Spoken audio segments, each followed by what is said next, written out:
"You don't belong here," she sneered, her voice sharp as a blade slicing through the hum of the boardroom. "This isn't a charity for you people."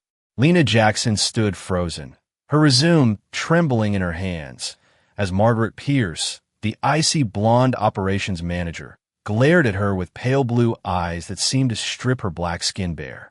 It was Lena's first day as an intern at Jackson & Sons, the company her late father had built from a single truck into a logistics empire, and the irony wasn't lost on her. She was the founder's daughter, yet here she was, a stranger in her own legacy, facing a woman who saw her as nothing more than an intruder. Lena Jackson had spent her life chasing the ghost of her father, Samuel Jackson. Born in 1960 to sharecroppers in Mississippi, Samuel had clawed his way out of poverty, buying his first truck with a loan no bank wanted to give a black man. By 1982, he'd founded Jackson & Sons, hauling freight through dusty backroads where white drivers sneered and refused to tread. His grit turned it into a $50 million logistics firm by the time Lena was born, a testament to a dream forged in defiance. But pancreatic cancer stole him when she was 10, leaving her with his stories, a faded photo of him beside that first truck, and a mother, Grace, who remarried Richard Hale, a white executive who'd kept the company alive but sanded down its edges.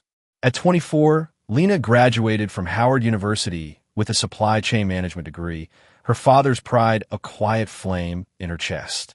She'd applied for the internship at Jackson & Sons anonymously, hiding her last name to prove her worth, not coast on it. She'd imagined walking through those glass doors as a homecoming, a chance to touch the legacy she'd only known through her mother's hushed tales. Instead, it was a battlefield. Margaret Pierce, 45, was the Iron Queen of operations. Her platinum hair was pinned tight, her suit sharp as her tongue, her presence a wall of control. She'd joined the company 2 decades ago as a dispatcher, rising through sheer will in a male-dominated world, and she guarded her fiefdom with a tyrant's zeal. To her, Lena was a threat, a black girl with no visible pedigree, a token hire in a company she'd bled for. "I don't care whose name you carry," Margaret hissed during orientation, shoving a stack of dusty invoices at Lena. "You're here to fetch coffee and stay out of my way. People like you don't run companies. They clean them." The words sliced deep, a wound Lena hid behind a nod. She saw her father's face, his broad smile, his steady voice. "Prove them wrong with what you do, not what you say." She took the stack, her fingers steady despite the tremor in her soul. Inside, a storm churned, anger, shame, a desperate need to belong, but she buried it. She'd earned her place. Her first month was a relentless grind of humiliations. Margaret buried her in grunt work, sorting decades-old records in a basement archive thick with dust, scrubbing coffee stains off break room counters, refilling printers while white interns, boys with frat house smirks and C- transcripts, got real assignments like route optimization. "She's just diversity hire fodder," Margaret muttered to a supervisor, her voice carrying as Lena wiped down a conference table. The staff avoided her, their eyes darting away, their whispers a chorus. "She's only here because of her stepdad." Lena ate lunch alone, her sandwich tasting of grit, her resolve hardening into steel. She wasn't just Samuel Jackson's daughter. She was his fire, and she'd burned through their doubt. By week 6, the tension thickened into a palpable fog. Margaret's disdain sharpened, her attacks more personal. During a team meeting, Lena offered a suggestion, streamlining fuel logs to cut costs by 5%. She'd crunched the numbers late at night, her laptop glowing in her tiny apartment. Margaret cut her off mid-sentence, her voice a whip. "Interns don't think here. They listen." The room snickered, a few white interns exchanging smirks. Lena's cheeks burned, her hands clenching under the table. She wanted to scream, "I'm smarter than half this room," but her father's mantra held her back. "Patience, Lena, patience." That night, she sat alone, staring at Samuel's photo. "I'm trying, Daddy," she whispered, tears pricking her eyes. "But they hate me for being yours." She traced his face, feeling the weight of his legacy, and her isolation. She wasn't just fighting Margaret. She was fighting a system that saw her skin before her mind, a world that branded her less before she could speak. The loneliness gnawed, a hollow ache she couldn't shake.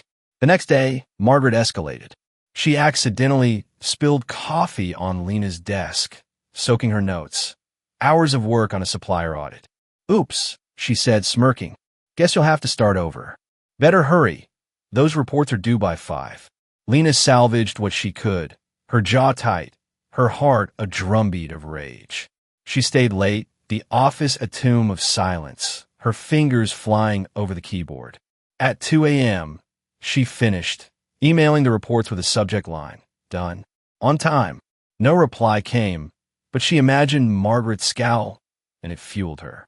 A week later, a new face appeared. Jamal Carter, a black driver who'd worked for Samuel in the 90s.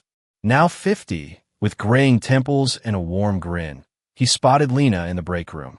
"You're Sam's girl, aren't you?" he asked, voice low. She nodded, wary. "Thought so." You got his eyes. He'd be proud. The words were a lifeline, a thread to her father she hadn't known she needed. Jamal became her quiet ally, slipping her tips about the fleet, a flicker of kindness in the cold. The crisis brewed slowly, then exploded on a rainy Tuesday, 3 months in. Apex Freight, the company's lifeline with a $10 million contract, threatened to walk after a disaster. 200 trucks of perishable goods, fresh produce, spoiled in a Midwest heatwave. The routing software had glitched, sending them through a 100-degree corridor instead of a refrigerated route. Losses mounted, $8 million in climbing. The boardroom was a war zone. Richard, red-faced and sweating, pounded the table. "We lose Apex, we lose everything. Jobs, loans, the whole damn company." Margaret, her composure fraying, pointed at the logistics team. "This is what happens when we prioritize quotas over competence." Lena, stuck in a corner with a notepad, saw the flaw instantly. She'd aced a case study like this at Howard. Real-time rerouting could save half the load if they acted fast. Her pulse raced. She could fix this. She raised her hand, voice steady. "I have an idea." Margaret wheeled on her, eyes blazing. "Interns don't speak here," she snapped. "Go refill the water pitcher. Now." The room watched, silent. Humiliation seared Lena's chest, her father's mantra warring with her fury. She stood, pitcher in hand, but Richard's desperate gaze stopped her. "You got something, kid?" he asked, voice raw. Margaret scoffed, arms crossed. "She's a rookie. She'll waste our time." But Richard waved her off. "Speak, Lena." She took a breath, stepping into the light. "The software's override protocol is still active. I can reroute the trucks through Iowa's cold chain in 2 hours. Save $5 million and Apex's trust. I've done this before, in simulations." Her words hung, a lifeline in the chaos. Richard nodded, gripping the table. "Do it." Margaret's face twisted, but she said nothing yet. Lena dove in, adrenaline surging. From a cramped cubicle, she hacked the routing system, skills honed in sleepless college nights, her fingers a blur. She radioed drivers, her voice calm despite the stakes. "Turn north at I-80 now." Margaret hovered, her shadow a vulture's. "She'll crash us," she muttered to a supervisor. "She's out of her depth." Lena ignored her, sweat beading on her brow, her mind a battlefield of doubt and defiance. What if I fail? What if she's right?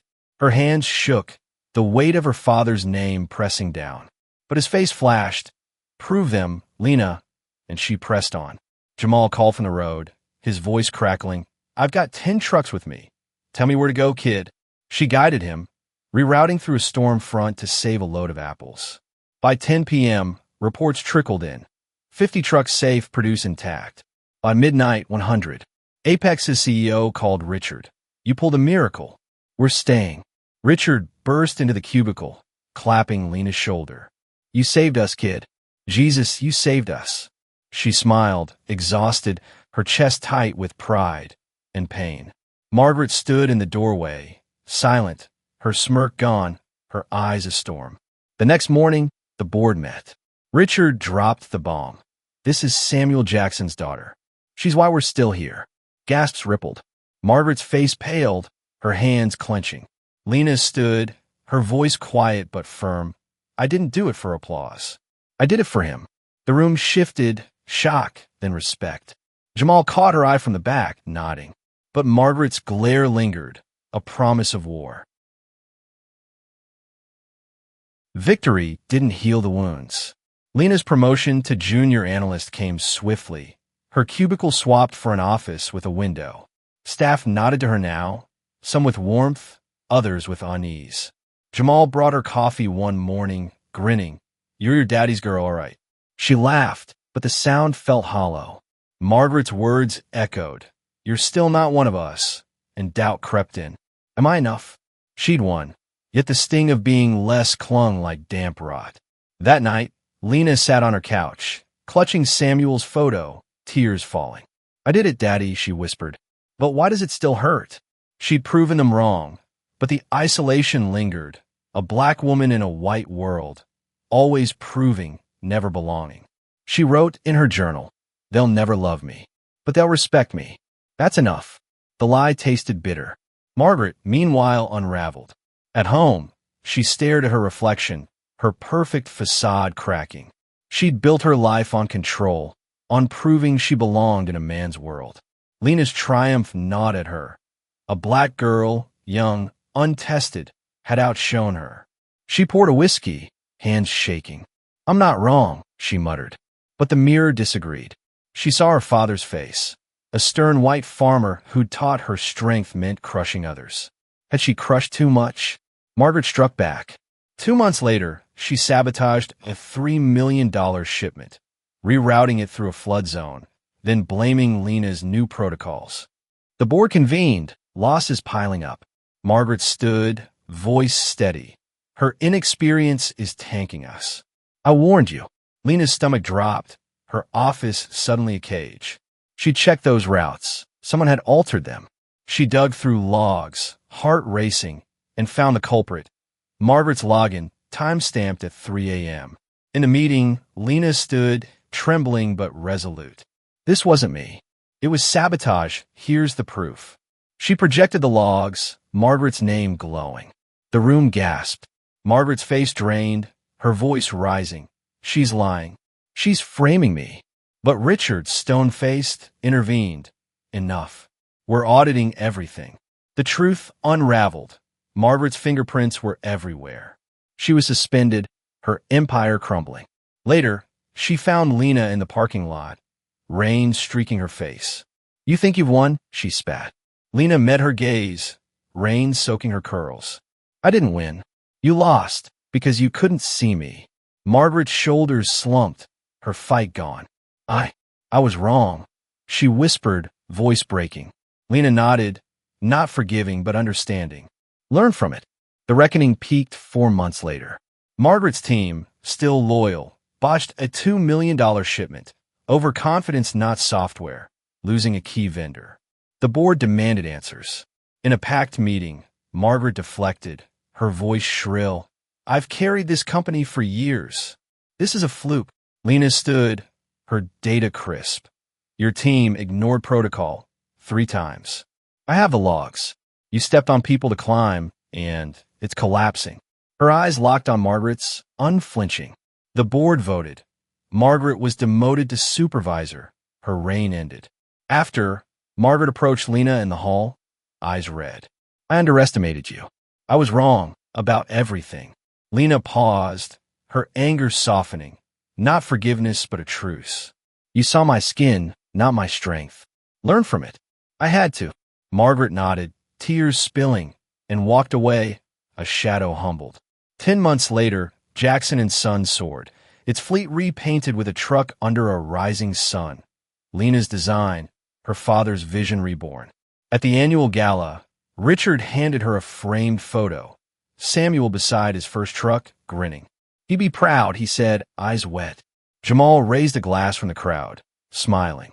Margaret stood nearby, quieter now, clapping as Lena took the stage. Thank you, Lena said, her voice ringing. This isn't just my father's company. It's ours. Black, white, whatever. We're stronger together."